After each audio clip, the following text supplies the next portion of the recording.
Hello, Captain. It's the Admiral here with the Richelieu hull. And as you can see, it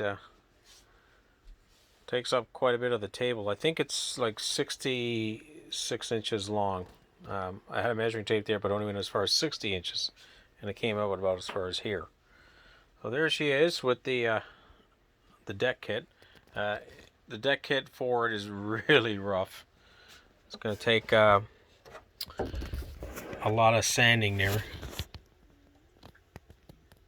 to get that to fit, but it was like that with the Arizona hull. So that's the subdeck portion of it. It's kind of stuck in there now, and that there is the deck hatch. I'll just stand that up there for the moment. I got extra pieces too. That's the quarterdeck hatch. It's not exactly straight, like it's angled pretty bad, but it fits. There's the back of it there, and there's the center hatch. It's pretty wide. I got to measure. This hull should be the same width as an Iowa class hull, so should be 9 inches wide. I'll give that a measure now in a second. Let's pop all these pieces off. Okay, so there's the hull, and along the sides it's excuse me, pretty smooth. It's a little chip right there, some minor chips there, which is typical. Some more edging chips there. It's very light colored inside, and I think it's 2-ply got in there, or it could be 1. It's not exactly the thickest. On the bow here, I don't know if you notice, you might see it from this angle, but you see how it dips down really bad here? Yeah, that's not good. So I'm going to have to raise it up a bit and put some reinforcement, or the subdeck might be able to fill that part in and level it out. But I'm going to have to measure it to make sure that this is planing correctly. But yeah, you can see it's pretty prominent. Although, really kind of hard to tell. There's the bow, and there's the that's an impact chip there. So that struck something and broke off, which seems to be common, especially around the bow area where it's always the thinnest for the gel coat. Now you can see these little chips here. It's almost like fingernails, badly cut fingernails. So obviously that's going to have to, when the deck rim is against it, I can sand, smooth it out, and flush, and just fix it.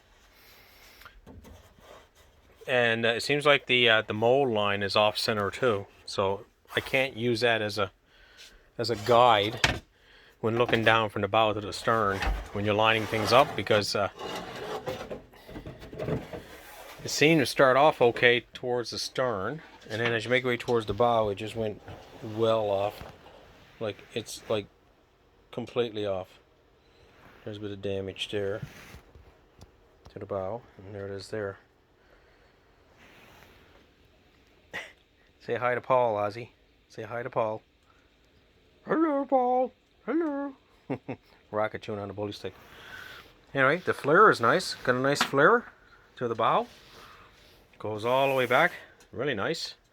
As you can see, it's a really nice hull form. So, but it's a single rudder, and I believe it's a 4-shaft ship.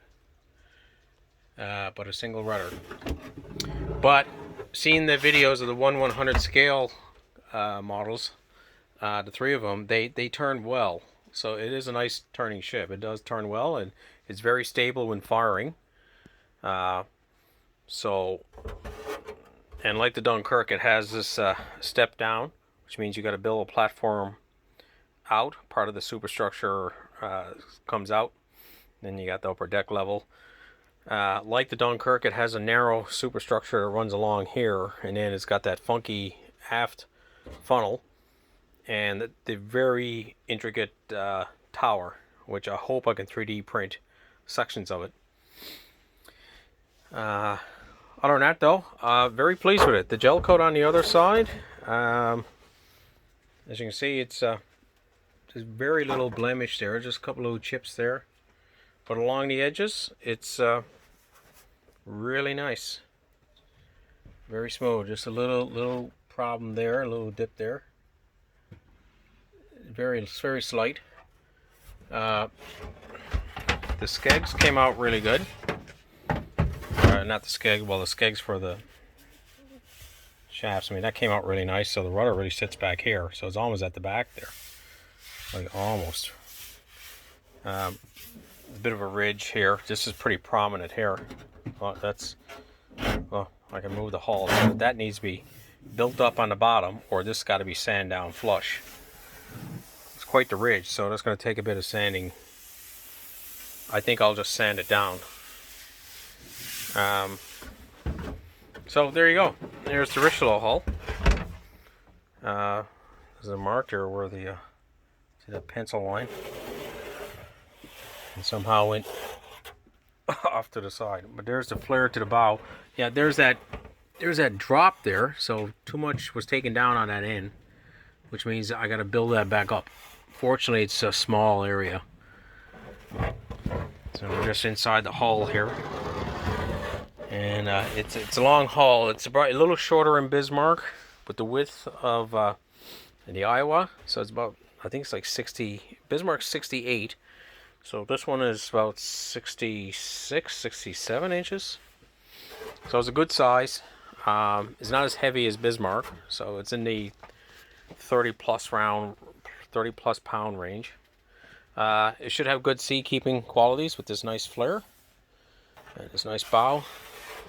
And yeah, it has a step down, so just have to be careful with the step downs, just seal it up. But with the speed control, I don't have to worry about it too much. As long as I got a good seal back here, I'm not going to worry about it. But yeah, I mean, just look at that. I mean, the Dunkirk probably stops about here. And this hull has a very long forward section and then up. So, and I think on that side there, the ridge here just comes up a bit. So it's not straight all the way through. Usually they're not. So there you go, buddy. Can't believe it's here. This is one of those models that was really elusive to me, but I can't believe it's there. All right, buddy. I think I'm gone way over the time limit, but I'm going to try and send this to you.